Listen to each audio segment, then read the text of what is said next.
یہ وہ زمانہ ہے جس میں اولاد والے پریشان ہیں۔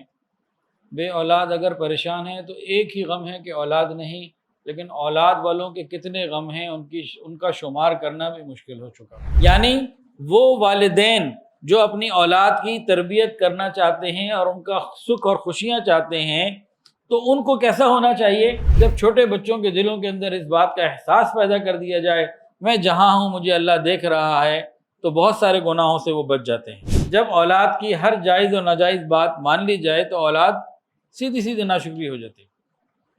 تو درمیان کی چال یہ بچوں کو سمجھانا چاہیے۔ وَغْضُضْ مِنْ صَوْتِكَ، بچوں کو بتایا جائے آہستہ آواز سے، نرمی سے بات کرنی ہے، چیخ کر چلا کر غصے سے بات نہیں کرنی۔ آج تقریباً تمام والدین اولاد کی تربیت کے حوالے سے نہایت فکر مند ہیں، پریشان ہیں، اور بہت سے تو والدین یہ سوچتے ہیں کاش ہماری اولاد پیدا ہی نہ ہوئی ہوتی۔ ایک حدیث کے اندر آتا ہے ایک زمانہ ایسا آئے گا کہ بے اولاد خوش ہوں گے، اولاد والے پریشان ہوں گے۔ ہم اس زمانے میں گزر رہے ہیں۔ یہ وہ زمانہ ہے جس میں اولاد والے پریشان ہیں۔ بے اولاد اگر پریشان ہیں تو ایک ہی غم ہے کہ اولاد نہیں، لیکن اولاد والوں کے کتنے غم ہیں ان کا شمار کرنا بھی مشکل ہو چکا۔ اس کی وجوہات کیا ہیں؟ اس کی وجوہات اللہ رب العزت کی تعلیمات کو چھوڑ دینا ہے، رسول اللہ صلی اللہ علیہ وسلم کے طریقے کو چھوڑ دینا ہے، ہماری جو اپنی مشرقی روایات، ہماری اقدار، ہمارے خاندانوں کی اور ہمارے معاشرے کی جو روایات، خوبصورت روایات تھیں، ان سب کا چھوڑ دینا ہے، پیسے کے پیچھے پڑ جانا اور لگ جانا۔ تو آج ہم تربیت اولاد کے حوالے سے قرآن مجید کی سورہ لقمان کا جو دوسرا رکوع ہے اس کے اوپر انشاءاللہ العزیز کچھ بات کریں گے۔ مختلف تفاسیر میں دیکھ کے کچھ پوائنٹس نوٹ کیے ہیں، اس کو انشاءاللہ تعالی ذکر کریں گے۔ ایک بات اور بھی سمجھنے کی ہے، یہ جتنے آج نکات بتائے جائیں گے سورہ لقمان سے، یہ سارے کے سارے قرآن کے ہیں اور یہ وحی کے ذریعے ہمیں علم ہوا۔ نبی علیہ السلام پر اللہ تعالیٰ نے اس وحی کا نزول فرمایا، اور نبی علیہ السلام نے یہ پھر آگے صحابہ کرام کو، اور پھر وہاں سے آگے یہ سینہ بسینہ چلتا چلتا یہ ہم تک یہ علم پہنچا، یہ قرآن پہنچا، الحمدللہ۔ وحی کا علم ایک تو قطعی ہوتا ہے، یقینی ہوتا ہے، کامل ہوتا ہے۔ اس میں یہ نہیں ہوتا کہ شاید یہ بات ٹھیک ہو شاید نہ ہو، اس میں غلطی کا کوئی امکان نہیں رہتا۔ وحی کے علم میں غلطی کا کوئی امکان نہیں، قطعی ہے اور صحیح ہے، یقینی ہے، حتمی ہے، بالکل فائنل بات ہوتی ہے۔ دوسری بات یہ ہے کہ دنیا کا کوئی بھی قانون یا اولاد کی تربیت کے اصول ہی کو ہم سمجھ لیں کہ تربیت اولاد کے اصول بنائیں یا دنیا کے اندر حکومت چلانے کے اصول بنائیں، کسی بھی قسم کے کاروبار کے، معاشرت کے، جب دنیا کے لوگ کوئی اصول بناتے ہیں نا تو وہ بہت ساری چیزوں کے ساتھ ہوتے ہیں۔ مثال کے طور پر ایک آدمی حکومت میں آیا، قانون بنا رہا ہے، وہ کیا کہتے ہیں زمیندار ہے۔ اب وہ کیا کرے گا؟ اس قانون کے اندر اس کے زمیندارے کا رنگ آئے گا، اس کا جو بیک گراؤنڈ ہے، اس کی زندگی کا پس منظر وہ جھلکے گا۔ ایک قانون کوئی بنا رہا ہے، سیاست میں آیا، حکومت میں آیا، اور وہ بزنس مین ہے، اس حوالے سے چلے گا۔ کوئی سائنسدان ہوگا، اس حوالے سے چلے گا، علماء کرام ہوں گے، اس حوالے سے چلیں گے۔ یعنی ہر شخص جو اپنی اس کی ذات ہے، اس کا پس منظر ہے، اس کا اثر اس پہ رہے گا۔ اس کے ساتھ اور کیا رہے گا؟ اس کی پسند ناپسند کا بھی تعلق آئے گا، اس کے دوست اور دشمن کا بھی اثر رہے گا، دشمنوں کے لیے سختی کرے گا، اپنوں کے لیے نرمی کرے گا۔ تو کہیں نہ کہیں کسی نہ کسی طرح اس کے پاس ایسے معاملات ہوں گے جو ایک ہی وقت میں وہ قانون ساری دنیا کے لیے ممکن نہیں ہوگا، ہمیشہ کے لیے ممکن نہیں ہوگا۔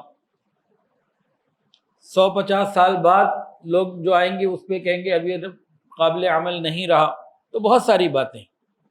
لیکن اللہ رب العزت جب کوئی قانون بناتے ہیں، جب کوئی بات بتاتے ہیں، کوئی حکم عطا فرماتے ہیں، کوئی کام کرنے کا کہتے ہیں، تو اللہ تعالیٰ کی نہ کسی سے دوستی ہے، نہ اللہ تعالیٰ کو کوئی متاثر کر سکتا ہے، نہ کوئی اللہ تعالیٰ کی مجبوری ہے۔ دنیا میں قانون بنانے لگتے ہیں نا تو بعض دفعہ مجبوریوں کی وجہ سے، جیسے ہمارے پاکستان کے اندر کوئی قانون بنے تو بیرونی دباؤ کی وجہ سے کئی قانون کو ہم نہیں بنا پاتے. کئی چیزیں ایسی ہیں. ابھی پرسوں حضرت شیخ الاسلام مفتی تقی عثمانی صاحب نے جو پریس کانفرنس کی ہے اس میں وضاحت سے بتایا کہ مدارس کے لیے ہمارے مقامی لوگ ایک دفعہ تیار تو ہو گئے قانون سازی کے لیے، لیکن کچھ ایسے معاملات ہوئے تو نہیں چل سکا. تو اللہ تعالیٰ تو مجبور بھی نہیں ہے. پھر اللہ رب العزت ہر چیز سے بالا تر ہو کے سب کے ساتھ یکساں معاملہ رکھتے ہوئے حکم نازل فرماتے ہیں، ترتیب بتاتے ہیں، طریقہ بتاتے ہیں. اور وہ بالخصوص قرآن مجید کے اندر جو بات بتائی گئی وہ نبی علیہ الصلوۃ والسلام کے مبارک دور سے لے کے آج تک اور آج سے لے کے قیامت تک ہر دور، ہر زمانے، ہر نسل، ہر علاقے کے لوگوں کے لیے ہے. تو یہ کون سے اصول ہیں؟ یہ یونیورسل جو ہے نا، یونیورسل لا ہے تربیت اولاد کے بارے میں. تو کچھ باتیں انشاءاللہ میں عرض کرتا ہوں. تاہم والدین کو چاہیے کہ سورہ لقمان کا دوسرا رکوع ترجمے کے ساتھ، تشریح کے ساتھ بار بار پڑھتے رہا کریں. جتنا پڑھیں گے، غور و فکر کریں گے، چیزیں آئیں گی. تو ہم شروع کرتے ہیں. وَلَقَدْ آتَيْنَا لُقْمَانَ الْحِكْمَةَ أَنِ اشْكُرْ لِلَّهِ. اللہ تعالیٰ فرماتے ہیں کہ ہم نے حضرت لقمان علیہ السلام کو حکمت عطا کی اور کہا کہ اللہ کا شکر ادا کرو. اور آگے اللہ فرما دیا اللہ تعالیٰ نے وَمَن يَشْكُرْ فَإِنَّمَا يَشْكُرُ لِنَفْسِهِ، کہ بھئی جو اللہ کا شکر ادا کرتا ہے وہ اپنے لیے کرتا ہے، اس کا اپنا ہی فائدہ ہے. وَمَن كَفَرَ فَإِنَّ اللَّهَ غَنِيٌّ حَمِيدٌ. اور اگر کوئی اللہ کا شکر ادا نہیں کرتا تو اللہ تعالیٰ تو بالکل غنی، بے پرواہ ہے، اور وہ تو تعریف والا اور سب تعریف والا ہے. کوئی تعریف اس کی کرے تب بھی تعریف والا ہے، بالفرض کوئی اس کی تعریف نہ کرے تب بھی وہ تعریف والا ہے. حمید تو وہ تمام صورتوں میں ہے.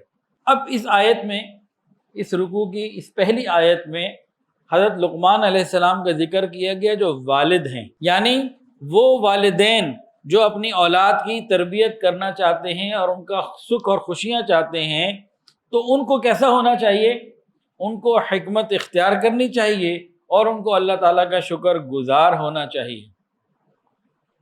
شادی ہو گئی، اس پہ شکر، اللہ تعالیٰ نے اولاد عطا فرمائی، اس پہ اللہ کا شکر.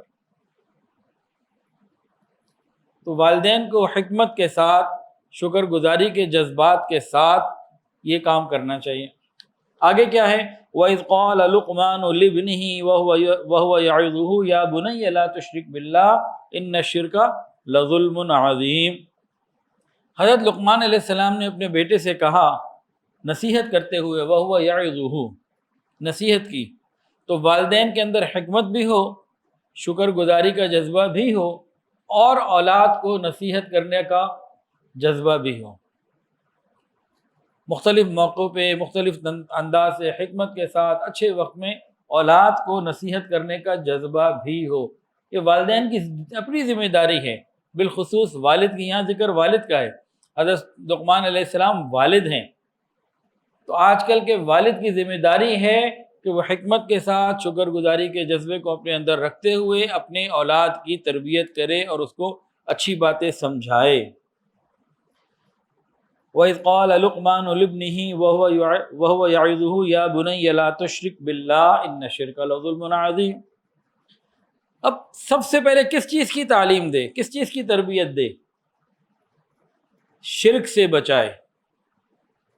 عبادات میں اور اعتقاد میں، دونوں طرف ہر اعتبار سے شرک سے محفوظ رکھے. ایسی تعلیم دے کہ بچے شرک سے محفوظ رہیں. اور بچوں کو یہ سمجھانے کی ضرورت ہے کہ اللہ تعالیٰ کے ساتھ عبادات میں یا ذات میں یا صفات میں شریک کرنا، یہ ان الشرک لظلم عظیم، یہ سب سے بڑی بات ہے، سب سے بڑی گمراہی، سب سے بڑا اندھیرا، سب سے بڑا ظلم ہے یہ. تو یہاں سے ابتدا کرنی ہے. اب کہاں تک پہنچی بات کہ والدین میں حکمت بھی ہو، شکر گزاری کا جذبہ بھی ہو، دینی تربیت کا جذبہ بھی ہو، اور اولاد کو شرک سے بچانے کی ترغیب بھی دے رہے ہوں. اور یہاں جگہ جگہ پکارا یا بنیا، یا بنیا، اے میرے پیارے بیٹے، اے میرے بیٹے، اے میرے محبت والے بیٹے، اے میرے عزیز. اپنائیت کا اظہار کرتے ہوئے ان باتوں کی طرف تلقین جب یہ کرے گا تو آگے کیا ہے؟ اس سے اگلی آیت میں اللہ تعالیٰ فرماتے ہیں وَوَصَّيْنَا الْإِنسَانَ بِوَالِدَيْهِ، پہلے کیا ذکر ہو رہا ہے کہ حضرت لقمان علیہ السلام اپنی اولاد کو تربیت کا مرحلہ شروع کر چکے، ان کو اپنی پوری زندگی کا نچوڑ بتا رہے، تو درمیان میں اللہ تعالیٰ نے حضرت لقمان علیہ السلام کی بات کو روکا اس آیت میں، اس کے بعد دوبارہ حضرت لقمان علیہ السلام کی بات کو پھر سے شروع کریں گے آگے جا کے۔ یہاں جو روکا محسوس یوں ہوتا ہے، ترتیب قرآنی سے ایسے لگتا ہے کہ جب والدین حکمت کے ساتھ نصیحت کریں، عبادات اور اعتقاد میں شرک سے بچائیں اور ان کو اس طرح کی تربیت دیں اور یا بنیا محبت کے ساتھ پکاریں، تب یہ اولاد والدین کی خدمت کرنے والی، ان کے ساتھ حسن سلوک کرنے والی ہوگی۔ کہ اب اللہ تعالیٰ نے لقمان علیہ السلام کی باتوں کو روک کر اپنی بات کہی جس میں سے لقمان علیہ السلام کا ذکر نہیں۔ کیا فرمایا؟ وَوَصَّيْنَا الْإِنسَانَ بِوَالِدَيْهِ، اور ہم نے تاکید کر دی انسان کو کہ اپنے والدین کے ساتھ اچھا سلوک کرے، وَبِالْوَالِدَيْنِ إِحْسَانًا، اور اس کے اندر ایک اور نقطہ بھی یہ ہے، لطیف نقطہ ہے، کہ جو والد جو اپنی اولاد کی تربیت کر رہا ہے یہ اپنے والد کی بھی خیر خبر لے، ان کے ساتھ بھی احسان اور اچھا سلوک کرے، تاکہ بچے دیکھیں یہ دادا کے ساتھ اچھا سلوک کر رہا ہے۔ وَبِالْوَالِدَيْنِ إِحْسَانًا، تو یہ بچے کو بھی حکم ہو رہا ہے اور اس والد کو جو تربیت کرنے کے لیے بیٹھا ہے اس کو بھی حکم ہو رہا ہے۔ اور آگے فرمایا والدہ کے حوالے سے بالخصوص، حملت امہ وہنا علی وہن وفصالہ فی عامین، کہ بالخصوص والدہ نے 2 سال تک اس کو دودھ بھی پلایا اور اس کے حمل کا جو 9 مہینے کا سلسلہ رہا، تو وہن علی وہن، کمزوری در کمزوری، ضعف در ضعف، بڑی مشقتوں کے ساتھ، بڑی قربانیوں کے ساتھ یہ معاملہ ہوا۔ کیسے؟ بچہ 9 مہینے ماں کے پیٹ میں رہا، 9 مہینے تو خون وہاں پیتا رہا، اور جب آیا تو ماں سینے سے چھاتی سے لگا کے اپنا دودھ اس کو پلاتی رہی۔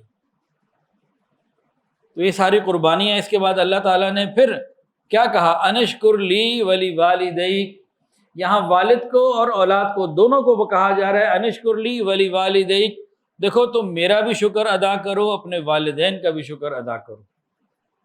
والدین کا شکر سے پہلے اللہ کا شکر۔ اگر والدین کے دل میں محبت ڈالی ہے تو کس نے ڈالی؟ اللہ تعالیٰ نے۔ انہوں نے اتنی قربانیاں دی، اتنا خیال رکھا۔ یہ جو 2 سال کا ابتدائی حصہ ہے نا زندگی کا، اس میں تو بچے بالکل ماں باپ کے محتاج ہوتے ہیں، بالخصوص ماں کے۔ پیشاب کر دیا، انہیں پتہ ہی نہیں، اچھے برے کی تمیز نہیں، آگ جل رہی ہے تو اس کی طرف بھی بڑھیں گے، چھری پڑی ہے تو ادھر بھی ہاتھ بڑھائیں گے، تو مستقل 24 گھنٹے یہ ماں باپ کی نظروں میں رہتے ہیں، تو پھر یہ کسی درجے میں آگے چلتے ہیں۔ اور ماں باپ اگر یہ بچے پیشاب کر دیں تو ماں جگہ کو سکھاتی ہے، گیلی جگہ پہ نہیں، ان کو خشک جگہ پہ سلاتی ہے، بعض مرتبہ گیلی جگہ کو پاک کر کے خود وہاں لیٹنا پڑے تو لیٹتی،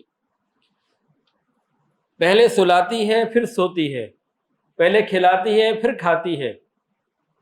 تو بتایا جا رہا ہے کہ دیکھو تم اللہ کا شکر بھی ادا کرو، ہمارا اور والدین کا شکر بھی ادا کرو، الی المصیر، بار بار آخرت کی طرف فکر، دیکھو لوٹ کے تو ہمارے پاس آنا ہے۔ تو یہاں تک کیا معاملہ بنا؟ والدین کے اندر حکمت ہو، دین کا جذبہ ہو، شکر گزاری ہو، پیار محبت سے اولاد کو پکارنے والے ہوں، یا بنیا، اور شرک اور بدعات سے بچانے والے ہوں، اعتقادات میں، عبادات میں۔ یہ جب ترتیب چل رہی ہوگی تو اب جو اولاد ہے یہ والدین کے لیے حسن سلوک کا ذریعہ بنے گی۔ اچھا جی، اب آگے فرمایا کہ دیکھو تم خود بھی اللہ کا شکر ادا کرو اور اپنے والدین کا بھی شکر ادا کرو۔ اولاد کو بھی کہا کہ بھئی اپنے والد کا شکر ادا کرو، والدین کا، اور اللہ کا شکر بھی ادا کرو۔ اب یہ ایک فیملی بنتی جا رہی ہے۔ اب اس فیملی میں جہاں حکمت کے ساتھ، محبت کے ساتھ لوگ رہ رہے ہیں، انسان اللہ کا شکر بھی ادا کر رہے ہیں، ماں باپ کا بھی شکر ادا کر رہے ہیں، والدین بھی اپنے بڑوں کا شکر ادا کر رہے ہیں، شکر گزار ہیں۔ اب اس خوبصورت ماحول میں یہ رہ رہے ہیں۔ یہ ماحول سورہ لقمان کے دوسرے رکوع سے بن رہا ہے نا۔ تو یہاں آگے ایک اور بات آ گئی جس میں ایک بڑی زبردست کنفیوژن کو اللہ تعالیٰ نے جڑ سے نکال کے پھینک دیا۔ وہ کیا ہے؟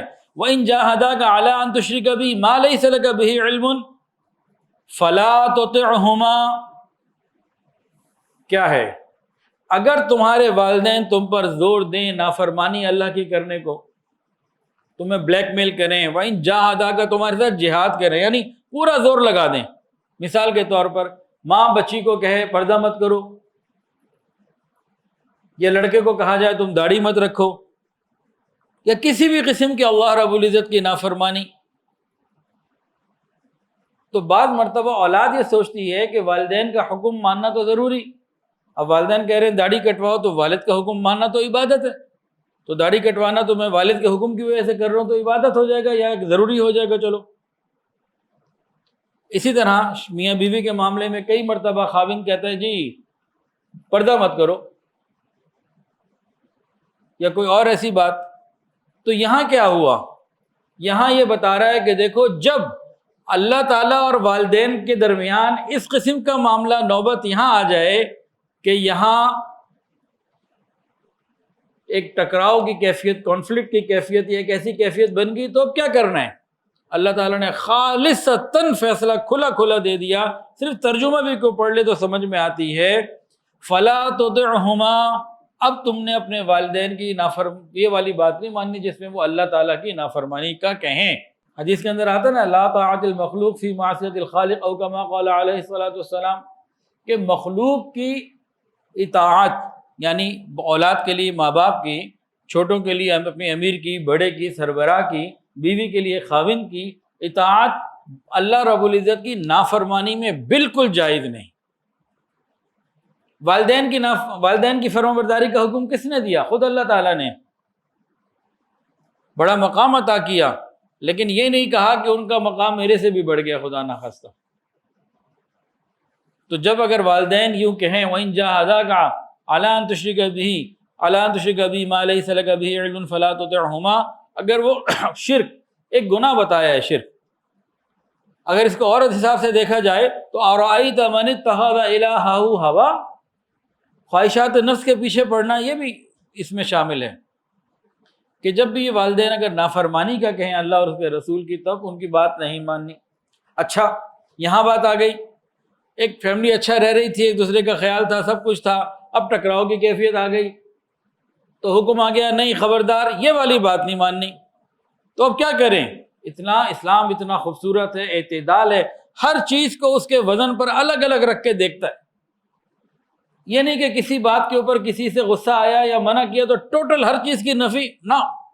آگے کیا ہے سنیں، فرمایا وَصَاحِبْهُمَا فِي الدُّنْيَا مَعْرُوفًا، دیکھو اگر وہ مشرک بھی ہوں اور وہ تمہیں گناہ کا کہہ بھی رہے ہوں، وہ کچھ بھی ہوں جیسے بھی ہوں، بہرحال تمہارے والدین ہیں، تمہیں خیال کرنا ہے دنیا کے اندر بہترین معروف طریقے سے رہو.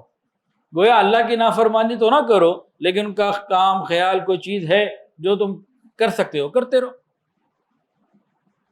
ہمارے یہاں کیا ہوتا ہے، ایک چیز میں غصہ آیا تو بس پھر ہر چیز فارغ ہو جاتی ہے. نہیں، غصے کو اپنی جگہ پہ، اس معاملے کو اپنی جگہ پہ رکھتے ہوئے باقی چیزوں کو ختم نہیں کرنا، ایک چیز کو دوسری چیز سے متاثر نہیں ہونے دینا، یہ وزن اور یہ سکھایا گیا. اگلی جو بات ہے نا بہت ہی عجیب ہے، وہ کیا ہے؟ وَاتَّبِعْ سَبِيلَ مَنْ أَنَابَ إِلَيَّ، وَاتَّبِعْ سَبِيلَ مَنْ أَنَابَ إِلَيَّ. یہاں پر یہ بتایا جا رہا ہے کہ والدین کے ساتھ حسن سلوک تو کرنا ہے، اتباع انبیاء کی کرنی ہے یا انبیاء کے وارثین علماء کی کرنی ہے. پورے قرآن میں کہیں والدین کی اتباع کا حکم نہیں ہے، والدین کے ساتھ حسن سلوک کا حکم ہے، خیر خواہی کا حکم ہے. ہاں والدین اگر اس مرتبے اور مقام کے ہیں جن کی اتباع کا حکم ہے تو پھر اس وجہ سے ہوگا. وَاتَّبِعْ سَبِيلَ مَنْ أَنَابَ إِلَيَّ، اس میں قرآن مجید میں کیا فرمایا کہ تم ان لوگوں کی اتباع کرو جو میرے راستے پہ چل چکے. یہ تقلید کا حکم بھی یہاں سے آتا ہے. تو تقلید کن کی؟ انبیاء کرام کی اور ان کے وارثین کی. تو ہمیں یہاں یہ چاہیے کہ اولاد کا تعلق نیک لوگوں سے، علماء سے، مشائخ سے کروائیں. اور آگے کیا فرمایا؟ ثم الی مرجعکم فانبئکم بما کنتم تعملون، ارے تم نے سب نے لوٹ کے میرے پاس آنا ہے، ہم بتائیں گے تم کیا کرتے رہے. یعنی تربیت اولاد کے ضمن میں بار بار کیا آ رہا ہے؟ الی المصیر، مرجعکم، آنا تو میرے پاس ہی ہے نا، آگے بھی یہ اسی طرح سے آنا تو میرے پاس ہی ہے. تو اولاد کے اندر اللہ تعالیٰ کے ہاں حضوری کا ایک احساس کہ اللہ کے ہاں پہنچنا ہے۔ اگلی آیت میں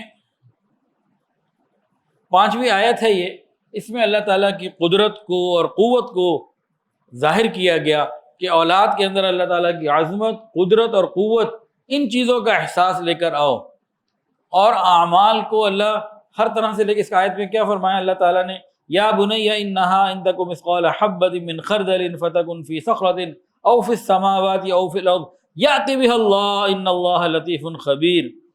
بتایا جا رہا ہے کہ رائی کے یا بنیا، اے میرے پیارے بیٹے، یہ گھر میں بچے کے اندر احساس پیدا کیا جا رہا ہے کہ بیٹا رائی کے دانے کے برابر نیکی کرو گے یا رائی کے دانے کے برابر بھی کوئی گمراہی کرو گے، گناہ کرو گے، اگرچہ وہ کسی بڑی چٹان پتھر کے درمیان میں جا کے کرو، جیسے کوئی غار ہو گئی، یا آسمانوں میں جا کے کرو، آج چلے جاتے ہیں اوزون سے آگے بھی خلا میں چلے جاتے ہیں اور وہ کہتے ہیں ہم چاند پہ جا رہے ہیں اور آگے جا رہے ہیں، یا زمین کے اندر نیچے چلے جاتے ہو، سمندروں کی تہہ میں چلے جاتے ہو، 4 کلومیٹر 3 کلومیٹر جانے کی کوشش کرتے ہو، یا زمین میں نیچے سے نیچے جانے کی کوشش کرتے ہو، یا اور کوئی اس کی صورت بن جائے، تو چٹان کے پہاڑوں کے اندر ہو یا آسمانوں کی بے بہا دوری اور بلندی، یا زمین کی تہوں کے اندر ہو، اللہ تعالیٰ اس کو لے آئے گا۔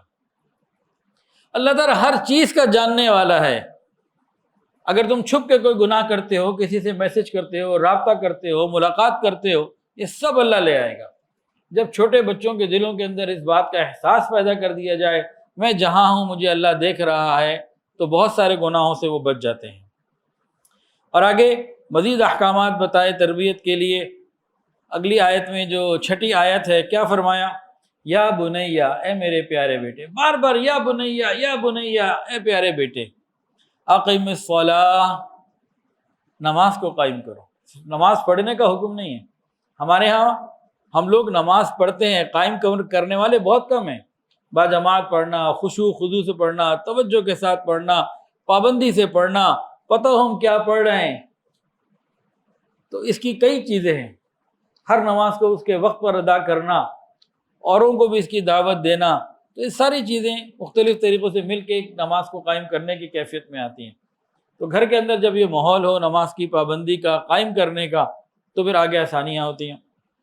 یا بنی اقم الصلاۃ وامر بالمعروف وانہی عن المنکر، بچوں کو اس بات کو بھی سکھانے کی ضرورت کہ نیکی پر خود قائم نہیں رہنا، نیکی پر قائم رہتے ہوئے دوسروں کو نیکی اور اچھی باتوں کا حکم بھی دینا ہے، بچپن سے جذبہ ڈالا جائے۔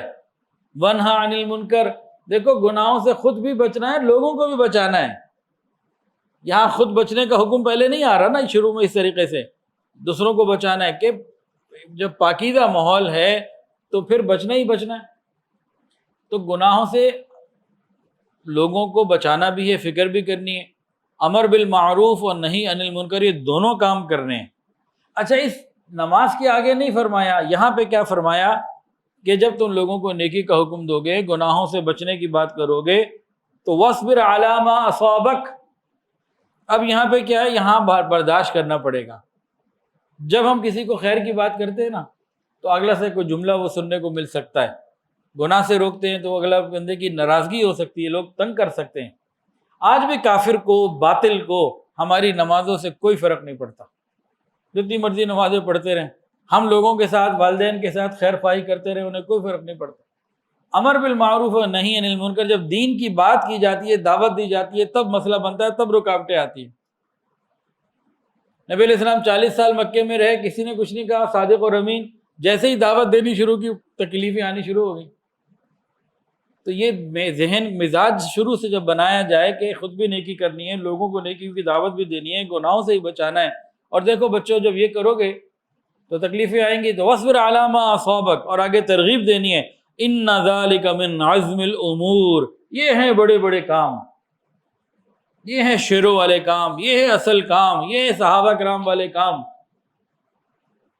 تو بچوں کی تربیت کا یہ مزاج بنانا اس قرآن مجید کے رکوع کے مطابق والد صاحب کی ذمہ داری ہے، والدہ کی بھی ہے، لیکن اصل والد کی ہے۔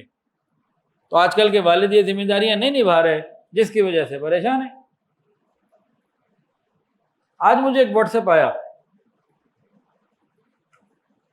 یہیں لاہور میں ایک صاحب کا 4.5 منٹ کی ریکارڈنگ کہ ان کے بڑے بھائی نے گزشتہ رات اپنے والد کو تھپڑ مار دیا، اور کہتے ہیں کہ مجھے وہ کہہ رہا ہے کہ تم نے اگر اپنے باپ کا ساتھ، باپ کی عمر کتنی ہے 80 سال، کہ تم نے اگر باپ کا ساتھ دیا تو تمہیں بھی ماریں گے۔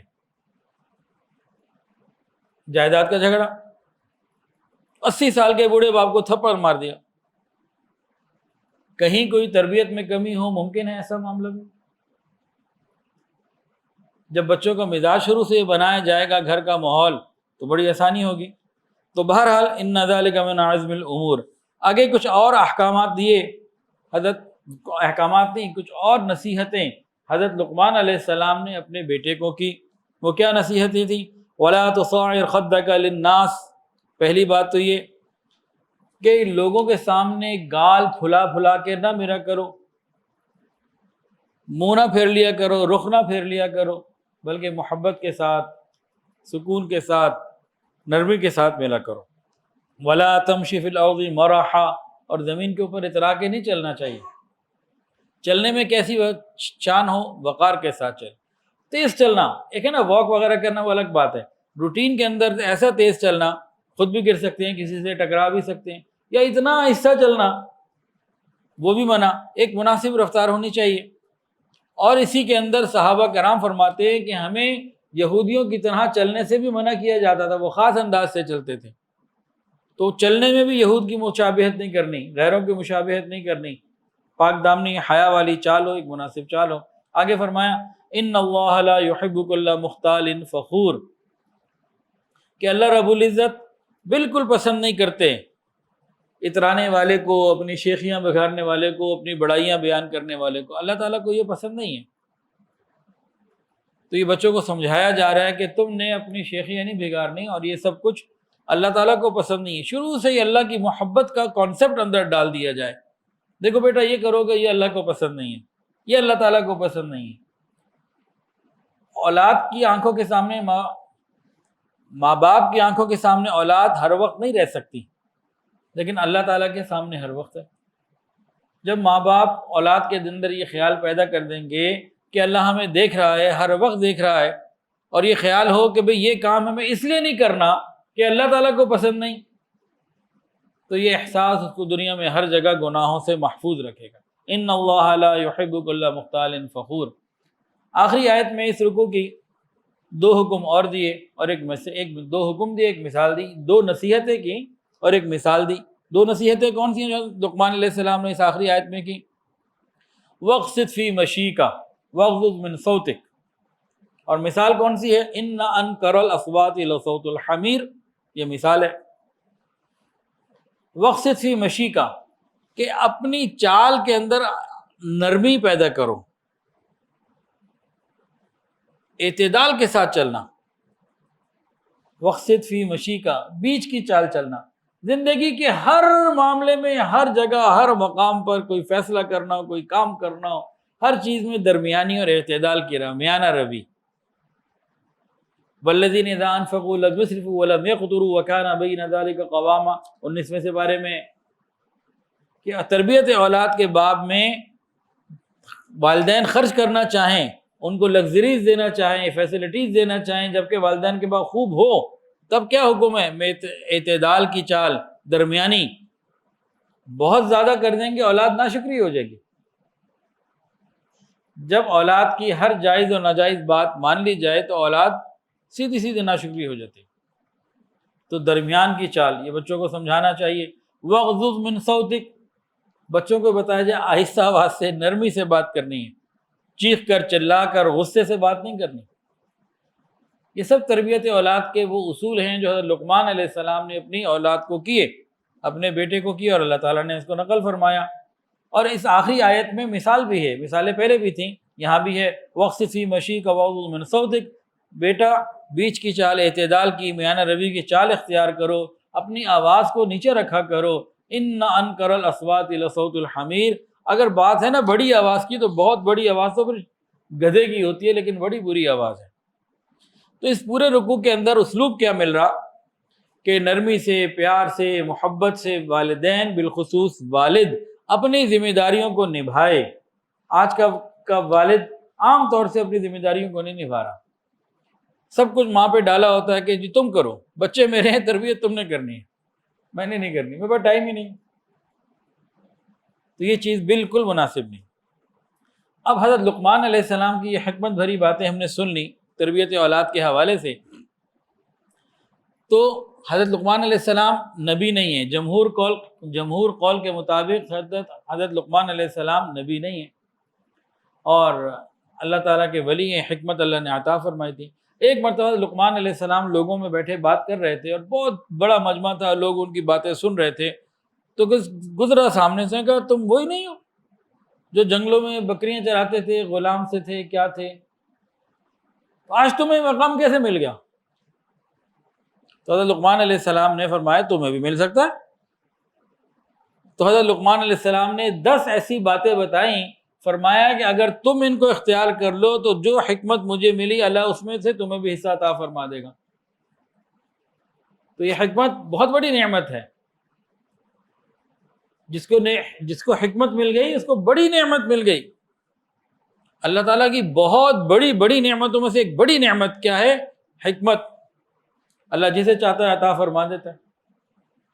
تو کسی نے پوچھا لقمان علیہ السلام سے آپ کو جو حکمت ملی کیسے مل گئی، یہ کیا ہو گیا؟ فرمایا کہ تجھے بھی مل سکتی ہے بھائی۔ تو کچھ پوائنٹس بتائے، فرمایا کہ تم ان کو اختیار کر لو، میں یہ کرتا رہا، اللہ نے مجھے دے دی، تم کرو، تمہیں بھی تمہارے مرتبے اور مقام کے مطابق مل جائے گی۔ ہر بندے کا اپنا ایک الگ مرتبہ، ایک مقام ہے، تو اس کے مطابق ہم کوشش کریں گے تو ہمیں بھی مل جائے گی۔ تو وہ 10 کام ایسے ہیں جن 10 کاموں نے حضرت لقمان علیہ السلام کو حکیم بنایا، حکمت عطا کروائی، اگر ہم کریں گے تو ہم بھی کر لیں گے۔ وہ کون سے 10 کام ہیں؟ پہلا کام نگاہوں کو جھکانا، ہم تو یہیں فیل، ہم تو یہیں پہ فیل، حکمت کدھر سے ملے گی؟ ہاں جن کو چاہیے ہمت کریں۔ نگاہوں کو کس سے جھکانا؟ غیر محرم سامنے آ جائے نگاہیں جھکائیں، دوسروں کے مال سے جھکانی، دوسروں کو عیوب سے جھکانی، اپنی خوبیوں سے ہٹانی۔ صرف غیر محرم نہیں، حکمت چاہیے نا بڑی زبردست چیز، تو پھر سارے اس کا پروٹوکول SOPs پورے کرنے پڑیں گے۔ نگاہوں کو جھکانا۔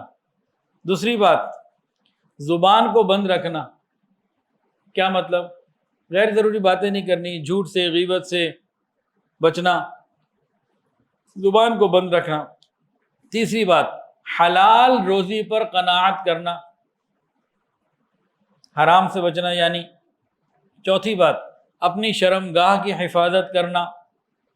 پانچویں بات سچائی پر قائم رہنا، سچ بولنا نہیں ہے یہاں فرمایا، سچائی پر قائم رہنا، سچ بولنا بھی ہے اور پھر قائم بھی رہنا ہے، کوئی بھی پریشانی ہے بس سچ پہ قائم رہنا ہے۔ اگلی بات عہد کو، وعدے کو پورا کرنا، جو وعدہ کرو وہ نبھانا۔ مہمان کا اکرام کرنا۔ ساتویں بات کیا ہے؟ مہمان کا اکرام کرنا۔ آٹھویں بات پڑوسی کا خیال کرنا، اس کی حفاظت کرنا۔ پڑوسی کی حفاظت، پڑوسی کا خیال، پڑوسی کا اکرام، یہ آٹھویں بات۔ نویں بات فضول کاموں کو، غیر ضروری کاموں کو چھوڑ دینا۔ اور 10ویں بات غیر ضروری کلام بھی چھوڑ دینا۔ تو یہ 10 باتیں ہیں، انسان اگر اس کو اختیار کرے گا تو حضرت لقمان علیہ السلام فرماتے ہیں کہ اللہ تعالیٰ اسے بھی حکمت عطا فرمائیں گے۔ یہ تو تربیت اولاد کے حوالے سے سورہ لقمان کا جو دوسرا رکوع ہے اس سے جو چند باتیں سامنے آئیں وہ کی۔ یہ اب ہر والد کی، والدہ کی ذمہ داری ہے کہ قرآن مجید کی تعلیمات کو عمل میں لائے اور اپنی اولاد کو۔ اس سے کیا ہوگا کہ گھر کے اندر ایک پاکیزہ ماحول بنے گا اور اولاد دنیا اور آخرت میں ہمارے لیے کامیابی کا ذریعہ بنے گی۔ لیکن کچھ ایک واقعات بھی میں سنانا چاہتا ہوں تربیت اولاد کے حوالے سے۔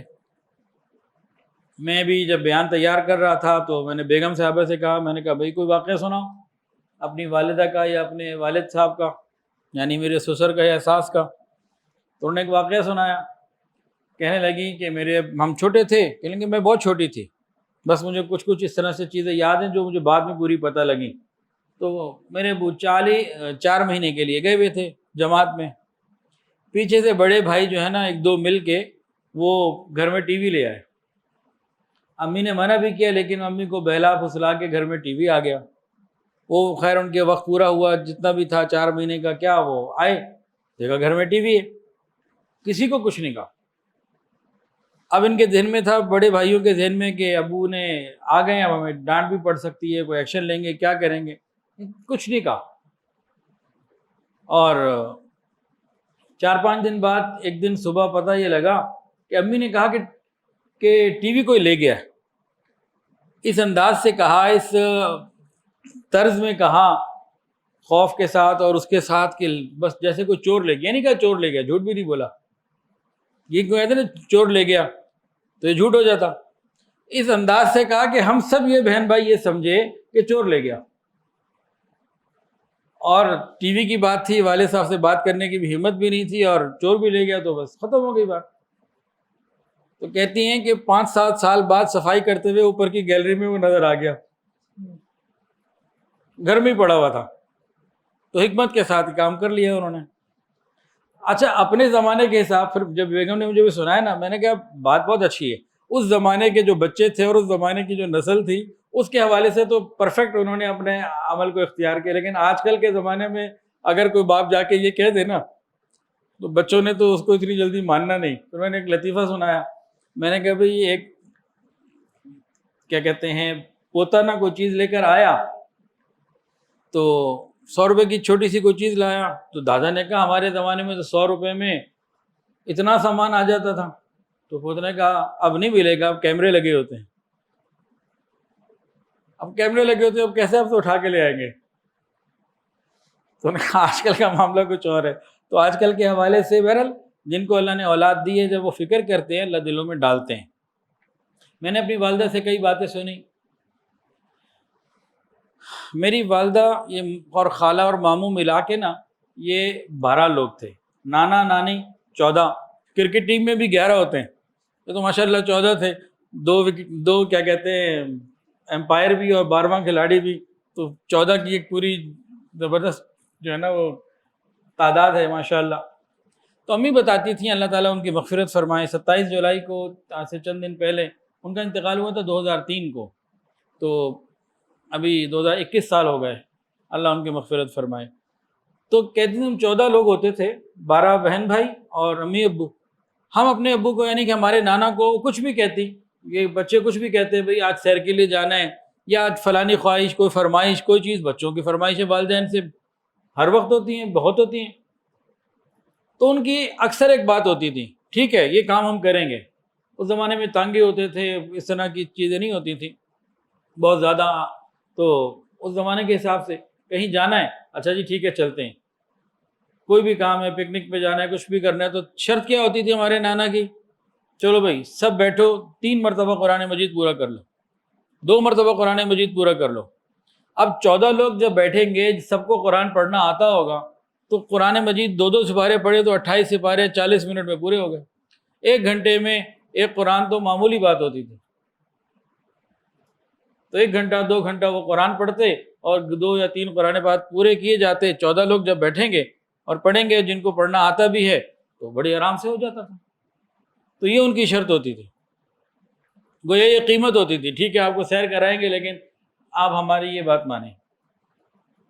اس سے قرآن کا شوق، میری والدہ کے اندر قرآن مجید کا شوق کتنا تھا میں نے خود دیکھا. رمضان المبارک میں حافظہ نہیں تھیں، قرآن کی حافظہ نہیں تھیں، لیکن رمضان المبارک میں 14 یا 15 قرآن پاک کی تلاوت کر لیا کرتی تھیں. وہ جو بچپن سے گھٹی میں قرآن کا پڑھن رکھا تھا، بڑوں نے خود بھی ساتھ بیٹھتے تھے. یہ نہیں کہ تم پڑھو میں تو موبائل لے کے بیٹھا ہوں، میں تو باہر جا رہا ہوں. تو اس کا اثر رمضان کے مہینے میں. اور رمضان میں کیا ہوتا تھا ہمارے گھر میں، انارکلی میں رہتے تھے اس وقت، دینہ ناتھ بلڈنگ میں. افطاری بھی گھر کی، سحری بھی گھر کی. روح افزا کبھی بن جاتا، ورنہ گرمیوں میں کیری کا شربت بناتی. یہ جو شربت بھی ہوتا ہے وہ بھی گھر کی چیزوں کا بنتا. اور وہ پیمپر کا زمانہ نہ تھا، پوتروں کا زمانہ تھا. ہم نے تو پوترے پہنے، پیمپر تو اب آئے. پھر مہمانداری بھی اور سارا کچھ معاملات کے ساتھ گھر کے کام بھی سارے خود کرنے، اور تلاوت قرآن مجید کا وقت بھی نکل آنا. آج کل تو مردوں کے لیے 15 قرآن مجید پڑھنا رمضان میں مشکل. پھر وہ بچپن کی قرآن پاک کی وہ عادت، اس کا ایک اور اثر، گھر میں بچوں کو قرآن پڑھاتی تھی. پہلے انارکلی میں رہتے تھے، وہاں بلڈنگ میں اور ادھر ادھر لوگوں کے بچے پڑھنے آتے تھے. جب ادھر ٹاؤن شپ میں آ گئے، یہ مین روڈ والے گھر میں، ادھر آنے کے بعد مختلف گھروں پہ دروازوں پہ گئیں، دروازہ کھٹکھٹایا، جی بچے بھیجیں قرآن پاک پڑھنے کے لیے. یہاں کلاس لگ گئی. جب بچے ان کو قرآن سناتے تھے نا، تو قرآن مجید کے الفاظ کے ساتھ غیر حافظہ ہوتے ہوئے بھی اتنی زبردست مناسبت ہو گئی تھی کہ بچہ قرآن پڑھ رہا ہے اور غلطی اس نے کر دی کوئی. اب انہیں یہ تو نہیں پتہ لگ رہا کہ میں غلطی کیا ہے، وہ دیکھ کے بتاتی تھی، لیکن کہہ دیتی کہ پڑھا تم نے غلط ہے، دیکھو. وہ دیکھتا تھا، توجہ کرتا تھا، آپ دکھاتی تھی تو وہ ٹھیک کر لیتا تھا. غیر حافظ قرآن کا قرآن پاک کے ساتھ اتنی زبردست نسبت کا ہو جانا کہ دوسرا بندہ قرآن پڑھ رہا ہے اور وہ غلطی کر رہے ہیں تو انہیں پتہ لگ گیا کہ وہ کر غلطی رہا ہے. یہ کیا ہے؟ ماں باپ کی تربیت ہے کہ بچپن سے قرآن پاک کا شوق ایسا چلا دیا. پھر اسی طرح انہوں نے آگے ہمارے ساتھ بھی کیا. صبح روزانہ جامعہ اشرفیہ جانا پڑھنے کے لیے، تو صبح گھر کا ناشتہ بنا کے بھیجنا، دوپہر کو کھانا لے کے خود پہنچ جاتی تھی، کبھی کسی کے ہاتھ بھجوا دیتی تھی، اور شام کو گھر آتے تو گھر کا کھانا تیار ہوتا تھا. الحمدللہ دادا کا ایک کاروبار تھا، یعقوب اینڈ کمپنی، انارکلی کے اندر اس زمانے میں، اور ڈھاکہ میں، چٹاگانگ میں ایک بڑا نام ہوتا تھا. تو لیکن گھر کے اندر انہوں نے ایک ترتیب بنی ہوئی تھی، وقصد فی مشیق، اعتدال کی راہ انہوں نے بنائی ہوئی تھی. اور روزانہ بھی اللہ نے اتنے وسائل دیے تھے کہ روزانہ ہر خواہش پوری کر سکتی تھی ہر طریقے سے. لیکن ہفتے میں 2 دن دال پکاتی تھیں، 2 دن سبزی پکاتی تھیں، اور 2 دن گوشت پکاتی تھیں. چھٹی والے دن جو ہے نا، وہ پھر وہ ایک پارٹی ہوتی تھی اور ایک وہ اس کے لیے پورا اہتمام ہوتا تھا. 7 دنوں کی ترتیب ایسی تھی. پہلے جمعے کی چھٹی ہوتی، آج کل اتوار کی ہے، تو جمعے والے دن ایک خاص اہتمام ہوتا. اس میں ذرا بچوں کو ہمیں بڑا مزہ آتا تھا. ہم تو روز ہی جمعہ ہو، ایک تو مدرسے کی چھٹی، ایک گھر میں کھانے مزے کے. باقی پورے ہفتے میں 2 دن دال، 2 دن سبزی اور 2 دن گوشت. اب اس زمانے میں الحمدللہ اب تو ہر چیز کھا لیتے ہیں. اس زمانے میں کئی سبزی ایسی تھی نہیں کھاتا تھا میں کیا کتنے بچے نہیں کھاتے تھے، آج کل بھی نہیں کھاتے. جیسے ٹنڈے ہیں یا کریلا ہے یا اور کوئی چیز ہے، تو اس زمانے میں نہیں کھاتے. اب گھر مدرسے سے آئے، بھوک لگی ہوئی ہے، جناب ٹنڈے رکھے گئے یا کوئی سبزی رکھی ہوئی ہے، اب سب کھا رہے ہیں، بھائی کھاؤ. میں نے کہا جی میں نے تو نہیں کھانا. بھائی آپ نے کیوں نہیں کھانا؟ بھائی میں کھا رہی ہوں، آپ کے ابو بھی کھا رہے ہیں، سب کھا رہے ہیں، تو آپ کو کیا مسئلہ؟ کہ نہیں میں نے تو نہیں کھانا. ٹھیک ہے بس کوئی بات نہیں، مت کھاؤ، کوئی بات. اب اٹھ کے چلے گئے، فریج وریج دیکھا، کوئی داؤ لگ گیا، کوئی چیز مل گئی تو کھا لی، نہیں تو پھر نہیں پسند آئی یا نہیں تھی تو نہیں کھائی. اب اگلے وقت میں جب آئے تو پھر وہی، تیسرے وقت میں پھر وہی کھاؤ. اور کبھی کبھی کیا ہوتا، جب یہ ہوتا نا کہ کچھ ایسی چیز بنی ہم نہیں کھا رہے، تو کسی وقت جو ہے نا، اسی وقت انڈے کو لے کے اس کا خوگینہ بناتی. بس وہ انڈے کو لیا اور فرائی پان میں ڈال کے اس کو نہ آملیٹ نہ ہاف فرائی، وہ خوگینہ بنا کے رکھ دیتی. اس میں چند منٹوں میں تیار کر لیتی تھی. ماشاءاللہ اسپیڈ بڑی تھی اور ذائقہ بڑا اچھا تھا، تو کبھی وہ دے دیتی. مطلب یہ بتانے کا یہ ہے کہ کھانے کی کوئی ایسی چیز ہے جو دل نہیں کر رہا، جو نہیں کھانی، تو کبھی خواہش پوری کر دی، کچھ اور دے دیا، اور کبھی کہا نہیں، کیوں نہیں کھانی، کھانی ہے، جب سب کھا رہے ہیں تم بھی کھاؤ. بندہ کتنی بھوک برداشت کرے گا؟ تو کچھ نہ کچھ زہر مار کرنے کے طور پہ لے لیتے. چلو کیا کریں ہم. آج کل کی مائیں ایسا کہاں کرتی ہیں. کئی گھر ہیں سبزیاں نہیں بنتی. کیوں نہیں بنتی؟ کہ بچے کھاتے نہیں. نہ بھائی آپ نے کھلانے کی کتنی کوشش کی، حکمت سے، نرمی سے، کوئی نہ کوئی. اچھا بازار کے کھانے ہمارے یہاں نہیں ہوتے تھے، ہر چیز گھر کے کھانے کی، ہر چیز گھر کی. بڑا غصہ آتا تھا بعض مرتبہ، کیا ہو گیا بھائی؟ اب کبھی ہم کہیں جی ہم نے نہاری کھانی ہے، گھر میں پکے گی. اچھا جی پائے کھانے تو گھر میں پک جائیں گے. کوئی اور چیز کھانی ہے تو اب تو میں خیر چائنیز نہیں کھاتا، اس زمانے میں چائنیز کا بھی شوق تھا، وہ بھی گھر میں پکے گا.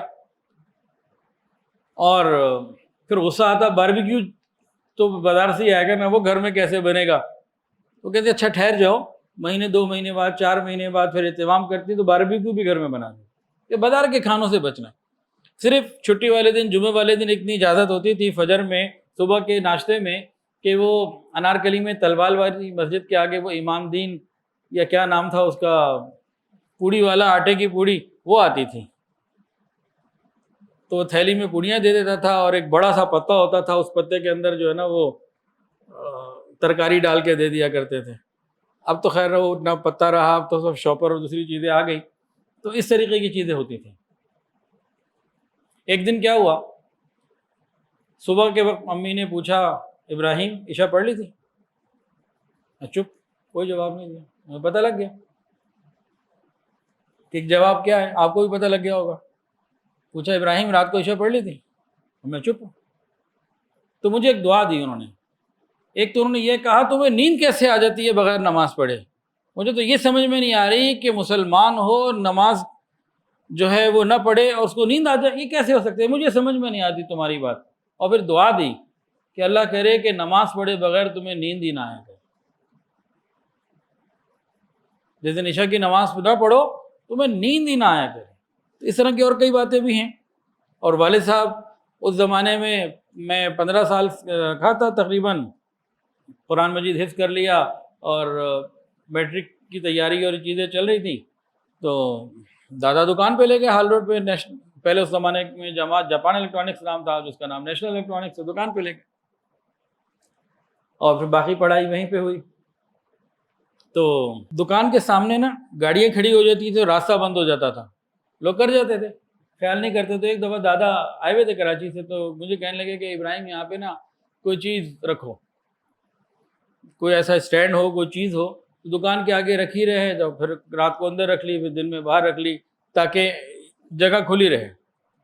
تو میں نے بھی جو ہے نا شہزادہ سلیم بنتے ہوئے کہا اچھا ابھی میں ایک آرڈر کرتا ہوں اور بڑا اچھا سا فریم نیا اس کا لوہے کا بنوا لیتا ہوں۔ تو میرا ہاتھ پکڑا، کہا جی صاحبزادے پیسے خرچ کرنا مجھے بھی آتا ہے، آپ کو کہنے کا یہ مقصد نہیں ہے کہ آپ اس طرح کا کام کریں، سڑک پہ رکھنا ہے، ایک کوئی اٹھا کے بھی لے جا سکتا ہے، کوئی پتہ کرو کوئی سیکنڈ ہینڈ کہیں سے مل جائے، کوئی ایسی چیز کو، یا کوئی چیز ایسی پڑی ہو یا کہیں سے کوئی سیکنڈ ہینڈ چیز مل جائے وہ لگاؤ، کہ خرچ کرنا ضروری نہیں ہے دادا، دیکھو کم خرچ میں کیا کر سکتے ہو۔ تو جب کاروبار میں جانا شروع کیا تو دکان تو والد صاحب کی تھی، والد صاحب ہوتے تھے، چچا ہوتے تھے، تو میں تو مالک بن کے جاتا تھا، مالک کا بیٹا ہوں۔ اب جناب والد صاحب نے تو 6 مہینے مجھے کرسی پہ بیٹھنے نہ دیا، اپنی کیش گلے پہ بیٹھنے کی اجازت نہیں تھی، سائن کرنے کی اجازت نہیں تھی۔ سیلز مین ہوتے تھے 4-5، وہ بل بناتے تھے، پیسے لے کے ابو کو چچا کو دیتے تھے، وہ سائن کر کے گلے میں ڈال دیتے، مجھے اجازت نہیں تھی کہ یہ میں نہیں کر سکتا، اور اس سیٹ پہ بیٹھنے کی بھی اجازت نہیں تھی۔ کام کیا میرا ہوتا تھا، نیچے سے مال اٹھا کے اوپر لے جانا، پہلی منزل پہ جب مال آتا تھا، بلٹی آتی تھی، مال آتا تھا، یا جب کسی نے آرڈر لکھوا دیا اوپر سے مال لے کے آنا۔ اب باقی لڑکے بھی مال اٹھا کے لا رہے ہیں، کچھ میں بھی لا رہا ہوں، یا پھر پیچھے کی صفائی سیٹنگ، اور کوئی مہمان آ گیا اب چائے لے کر آؤ۔ اب جناب سامنے وہ تھا مال روڈ پہ، آج بھی ہے، سالٹ اینڈ پیپر، تو کچھ مہمان آتے تھے خاص، تو ان کے لیے وہاں سے برگر آتا تھا، کلب سینڈوچ آتا تھا، تو میری ڈیوٹیاں یہ ہوتی تھی۔ 6 مہینے تو مجھے اسی کام پہ رکھا ہوا۔ مجھے اتنا غصہ آتا تھا کہ بھئی سارے نوکروں کے ساتھ مجھے بھی رکھا ہوا ہے اور رگڑا لگا رہے ہیں اور کیا کر رہے ہیں۔ اور چچا تو جب کہتے تھے نا ابو کی، تو پھر برداشت ہو جاتی تھی، غصہ تو ابو پہ بھی بڑا آتا تھا، اور چچا کی تو بالکل برداشت بعض دفعہ نہیں ہوتی تھی، بالکل۔ اب کار ٹیپ ہوتی تھی، اس کو سیدھا لگانا ہے، کئی کا نام بیلٹیک تھا، کلیرین تھے، اور نیشنل اور مختلف ناموں کی کار ٹیپ تھی۔ اب بیلٹیک کا بھی سیدھا ہونا چاہیے، ساری لائن سیدھی ہونی چاہیے، اور لائن ٹیڑھی ہوتی تو ناراض، یہ کیا کیا تم نے؟ مجھے غصہ آتا تھا، میرے چچا ہیں، میرے دشمن ہے کیا یہ؟ اور ہمارا ایک سیلز مین تھا، امیر حسین نام تھا، اللہ ان کی مغفرت فرمائے، اس کی شاگردی میں دے دیا، چلو بھائی امیر حسین صاحب یہ آپ کا شاگرد ہے، کرو۔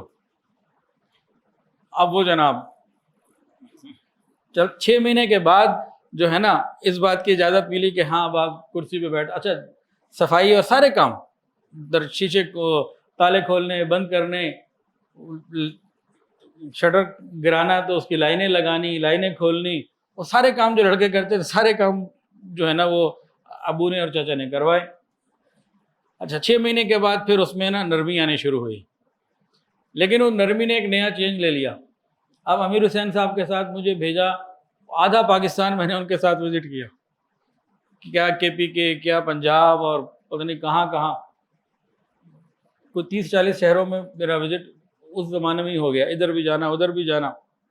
کیا کام ہوتا تھا؟ آرڈر لینے ہوتے تھے نئے اور پچھلے پیسے لینے ہوتے تھے۔ تو ایک دفعہ ہم ایسی جگہ فرنٹیئر میں ایک جگہ پہنچ گئے، اس زمانے میں یہ کارخانہ بازار حیات آباد پشاور کا بڑا تیز تھا، وہاں سے سامان آتا تھا۔ تو اسی طرح وہاں کسی علاقے میں ہم گئے تو رات ہو گئی، تو اس نے کہا ہمارے پاس ٹھہر جاؤ، مہمان بڑے پٹھان بڑے مہمان نواز ہوتے ہیں، ٹھہر گئے۔ اوہو رات کو گئے تو جناب اس نے کھانا کھلایا، وی آئی پی قسم کا، بڑا اکرام کیا۔ اس کے بعد کہا جی موسم بھی مناسب تھا کہ باہر یہ چارپائیاں بچھا دیں اور وہ یہاں سو جاؤ۔ کھانا کھا کے ہم بیٹھے ہوئے، کعوہ آ رہا تھا، اتنی دیر میں چاروں طرف اسلحہ آ گیا۔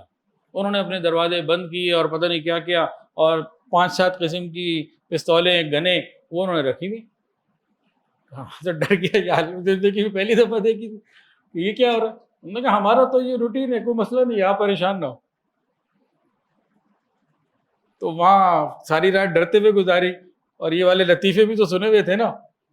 ایک پٹھان کے مہمان گیا، ایک مہمان نے کسی خان صاحب کے پاس جانا تھا، رہنا تھا، جب وہ وہاں پہنچے تو وہ نہیں ملے، تو دوسرے نے کہا یار میرے پاس رہ جاؤ، تو دوسرے کے گھر میں مہمان ہو گئے۔ اب جس کے گھر جانا تھا وہ بعد میں آئے تو پتہ لگا میرا مہمان ادھر چلا گیا۔ اب اس کو بڑا غصہ آیا اپنے مہمان کے اوپر کہ تم ادھر کیوں چلے گئے، اور بڑے غصے سے گھورا۔ تو اس نے اپنے میزبان کو کہا دیکھو بھائی مجھے تو جانے دو واپس، وہاں پہ تو خطرہ ہو جائے گا، مجھے غصے میں مار ہی نہ دے۔ میں کہا تم فکر نہ کرو، وہ ہمارا ایک مہمان مارے گا، اس کے 2 مہمان مارے گا، تم نے فکر نہیں کرنی۔ اب وہ عجیب و غریب سا ماحول تھا، رات بڑی مشکل سے گزری، اور صبح اپنے وہاں سے دوڑ لگائی بھاگو یہاں سے۔ لیکن بہت کچھ اس میں سیکھنے کو ملا، مطلب وہ ان کوئی بدماش نہیں تھے، ان کا ایک طریقہ تھا۔ ابھی ہم گئے گلگت وغیرہ کے راستوں میں، اور ان کا جہاں بیانات برانچز ہیں، تو وہاں ہم نے کئی ایسی جگہ دیکھی، کئی علاقوں میں داریل تانگیر گئے، وہاں اور مختلف علاقوں میں گوچوٹ میں بڑی بڑی برجیاں بنی ہوئی ہیں۔ پوچھا یہ کیا ہے؟ کہا یہ تو ان کے یہ قبیلہ یا خاندان ہوتا تھا اتنا، اور اس کے اوپر ہی ان کے محافظ کھڑے ہوتے تھے، دوسرے قبیلے یا خاندان کا آئے تو فائر مار دیتے تھے۔ اب تو وہ سلسلہ نہیں ہے، لیکن پہلے اس طریقے کا سلسلہ کبھی چلتا تھا۔ تو اس طرح کی چیزیں۔ پھر اسی زمانے میں ٹویوٹا جو ہے نا، یہ ٹویوٹا والے آ گئے، تو ٹویوٹا 95 جو ہے نا 5 لاکھ روپے کے لگ بھگ تھی۔ میں نے والد صاحب کو کہا کہ بھئی یہ گاڑی لینی ہے، میں نے کہا نہیں لینی۔ ہمارے پاس وہ گاڑی تھی سوزوکی قریب جو بولان ہے، میں نے کہا وہ یہ گاڑی لینی ہے اور مجھے اپنے لیے لے لینی ہے، کہ نہیں یہ نہیں لینی۔ میں نے ضد کی، میں نے کہا بھئی اس کو تو ضرور لینا چاہیے، اور اللہ نے ہمیں وسائل دی ہیں، تو وہ جب اندازہ تو ہو گیا تھا کئی سالوں میں کام کر کے کہ بھئی گنجائش تو ہے، لے سکتے ہیں، کہ نہیں لینی۔ میں نے ابو کو ایک جملہ بولا اس زمانے میں، امی نے بھی منع کیا، ابو نے بھی منع کیا، تو میں نے کہا بھئی میں الحمدللہ چادر کے مطابق ہی بات کر رہا ہوں، چادر سے بڑھ کے تو بات نہیں کر رہے۔ تو ابو نے یہ کہا اگر چادر بڑی ہو تو کہاں لکھا ہے کہ پاؤں پھیلانا بھی ضروری ہے؟ تو سمٹ کے بیٹھے رہو، کہ چادر کے مطابق پاؤں پھیلانا ہے کوئی ضروری ہے؟ سمٹ کے بیٹھے ہو۔ اس وقت تو خیر بڑا غصہ آیا، ناراضگی کا بھی اظہار کیا ہوگا، پتہ نہیں کیا کیا ہوگا، لیکن اب وہ ساری چیزیں فائدہ دیتی ہیں۔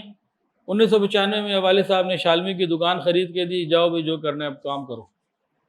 پھر الحمدللہ جب وہ تربیت کا ایک فیز، اور وہ سختیاں، اور وہ نظروں کے سامنے ہر چیز، کوئی چیز مہنگی خرید لی تو بھئی کیسے خرید لی، اور اس میں پھر رہنمائی ایک ایک چیز کے اوپر، وہ 5 سال زبردست قسم کی جو ہے نا وہ محنت ہو گئی۔ اس کے بعد پھر ساری چیزوں میں آسانیاں ہو گئی۔ تو آج کل کے والدین اپنی اولادوں کو بہت ضرورت سے زیادہ آسانیاں دے رہے ہیں، محنت کرنے کا شوق نہیں ہے۔ ہماری دادی لاہور آتی تھی، وہ سل بٹے کے اوپر ہم وہ سیتے، کیا وہ ہوتا ہے قیمہ بناتے، گوشت آتا تھا، قیمہ گھر میں بنتا تھا، اور امام دستہ بھی ہوتا تھا، وہ جناب لال مرچیں بھی کوٹی جاتی تھیں، اور ادھر انارکلی کے پاس ہی ایک جگہ آج بھی ہے نمک منڈی، وہاں سے وہ لاہوری نمک آتا تھا، وہ گھر میں پستا تھا، کٹتا تھا، وہ ساری چیزیں وہ سب ہم نے کی ہوئی ہیں، سب بچوں سے کرواتی تھیں، سب کرتی تھیں، گھر کی عورتیں بھی کرتی تھیں۔ اور اسی طرح ہمارے خاندان میں جیسے ہماری نانی تھی، اور ہمارے خاندان کی ہماری پھپھیاں ہیں، ہماری خالائیں ہیں، تو اپنی ساری بچیوں کو بچپن سے ہی ہر کام کا عادی بنانا، کس نیت اور ارادے کے ساتھ، جب انہوں نے اگلے گھر جانا ہے وہاں کون سا ماحول ہوگا، کیسے لوگ ہوں گے، کیا پیش آ جائے، کیا معاملات آ جائیں، انہیں سب کچھ آتا ہو۔ میری والدہ میرے سویٹر خود اپنے ہاتھوں سے سیتی تھیں۔ آج کوئی ماں ایسی ہے؟ آج کل کے ماحول میں کوئی ماں ایسی ہے جو اپنے ہاتھوں سے سویٹر سی کے، مطلب بن کے، سویٹر تو بنے جاتے تھے، بچوں کو پہنائے؟ آج کل تو یہ کھانا نہیں بنا کے کھلاتی، تو سویٹر کہاں بننے؟ تو سب کو ایک کام پہ لگانے کی اور لانے کی عادت ہوتی تھی۔ ابھی 1 سال پرانی بات ہے تقریباً، تو 2023 کی غالباً 1 سال پرانی ہے کی بات ہے، ہمارے مدرسے میں ایک بچے کو نا قاری صاحب نے اس کی کسی مسلسل غلطی کے اوپر تھوڑا سا ایکشن لیا، اس کو ذرا ایک آدھ شاید ہاتھ بھی لگا دیا ہو، اس کو ذرا کچھ کہہ بھی دیا ہو، تو مزاج میں نہیں آیا، تو جا کے والد کو لے آیا۔ اب اس کے والد 1 دفعہ آئے، 2 دفعہ آئے، تو مجھے نہیں پتا، تیسری دفعہ جب وہ آئے یا دوسری یا تیسری دفعہ جب آئے تو مجھے پتہ لگا، میرے ہی سامنے وہ بچے کو، مطلب 1-2 دفعہ جب پہلے آئے ہیں تو اس کا میرے علم میں نہیں تھا اس وقت۔ اب میرے سامنے کیا ہوا کہ وہ بچے کو لے کر آئیں، اور استاد صاحب کو اور مدرسے کے لوگوں کو سیدھا بچے کی موجودگی میں غصہ کرنا شروع کر دیا، برا بھلا کہنا شروع کر دیا۔ اب یہ لوگ جو تھے ان کو جواب دینے لگے، ٹھنڈا کرنے لگے۔ میں اندر کمرے میں بیٹھا تھا، مجھے نظر آیا، میں نے ان کو اندر بلا لیا، بچے کو کہا باہر رہنے دیں، آپ خود آ جائیں۔ میں نے کہا جی اس بات کی تحقیق کہ غلطی پر آپ ہیں، مدرسے والے ہیں، یا بچہ ہے یا کون ہے، اس کو سائڈ پہ کریں۔ غلطی پر کون ہے کون نہیں 1 منٹ کے لیے ہم اس کو سائڈ پہ کرتے ہیں، اس پہ ہم دیکھیں گے بعد میں، لیکن جو آپ اپنے بچے کے سامنے بچے کے اساتذہ کو اور بچے کے مدرسے والوں کو برا بھلا کہہ رہے ہیں، آپ اپنے بچے کو کیا بنانا چاہتے ہیں؟ ڈان؟ کیا بنانا چاہتے ہیں؟ کیا بچے کے اندر استاد کی عزت کبھی آئے گی؟ اس طریقے سے بچہ آپ کا کچھ سیکھ جائے گا؟ کیا کرے گا کہ ہر بات کے اوپر ہی آپ کو جہاں سے جب لے آئے گا، یہاں مدرسے میں آپ بات کرنے بچے کے سامنے یوں آ جائیں گے، تو بچے کا کیا بنے گا؟ وہ جناب میں نے ابھی تو زیادہ بات کی، ان سے کم بات کی تھی، لمحات کے اندر چند لمحوں میں ایسا سیدھا ہوا، فوری طور پر باہر گیا، ہر ایک سے معافی مانگی، اور بچے سے بھی کہا کہ بھئی ان سے معافی مانگو، اور پھر باہر چلا گیا۔ بعد میں پھر مدرسے کے اساتذہ نے بتایا کہ بھئی یہ تو پہلے بھی جب آتے ہیں لڑتے تھے، آپ نے کیا کر دیا؟ میں نے کہا میں نے تو کچھ نہیں کیا، میں نے تو صرف احساس دلایا ہے کہ بچے کی موجودگی میں آپ کیا کر رہے ہو، اپنے بچے کے مستقبل کو کہاں دیکھنا چاہتے ہو۔ اس کو بات سمجھ میں آ گئی؟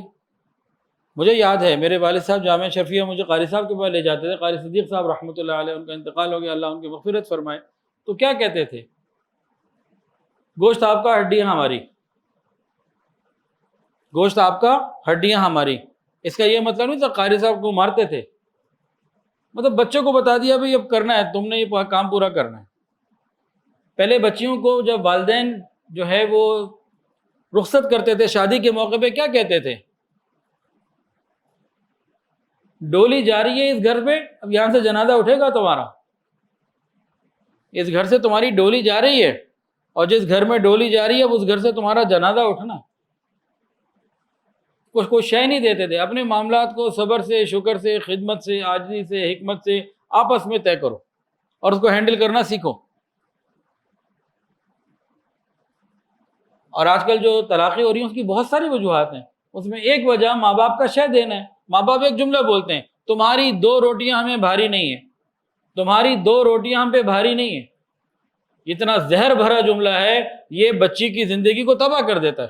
اب کوئی یوں کہے جی پہلے کے ماں باپ کو اولاد سے محبت نہیں تھی، تو یہ بات تو غلط ہے، لیکن ان کے رویے نے یہ کیا کہ بچیاں گھر جا کے آباد ہو جاتی ہیں۔ اور آج کل اس طرح کی شے دینے سے خلا اور طلاق کی ریشو تو کسی کھاتے گنتی میں نہیں آ رہی، بڑھتی چلی جا رہی ہے۔ تو تربیت اولاد میں ہم نے اسلامی احکامات کو بھی دیکھنا ہے، معاشرتی احکامات کو بھی دیکھنا ہے، اولاد کو وقت بھی دینا ہے۔ ماں باپ اولاد کو وقت نہیں دے رہے، اور تربیت اولاد میں سورہ لقمان کا یہ دوسرا رکوع ترجمے کے ساتھ پڑھنا سمجھنا یہ بھی نہایت اہم ہے۔ اللہ تعالیٰ سے دعا ہے اللہ تعالیٰ ہم سب پر اپنی رحمت کا معاملہ فرمائے، ہمیں قرآن مجید کی صحیح سمجھ عطا فرمائے، اور جتنے بھی صاحب اولاد ہیں اللہ تعالیٰ ان سب کو اولاد کی خوشیاں عطا فرمائے۔ وآخر دعوانا ان الحمدللہ رب العالمین۔ ویڈیو کے نیچے سبسکرائب کے بٹن پہ کلک کریں، بیل کے آئیکن پہ کلک کیجئے تاکہ ہر نئی ویڈیو کی نوٹیفیکیشن آپ کو مل جائے۔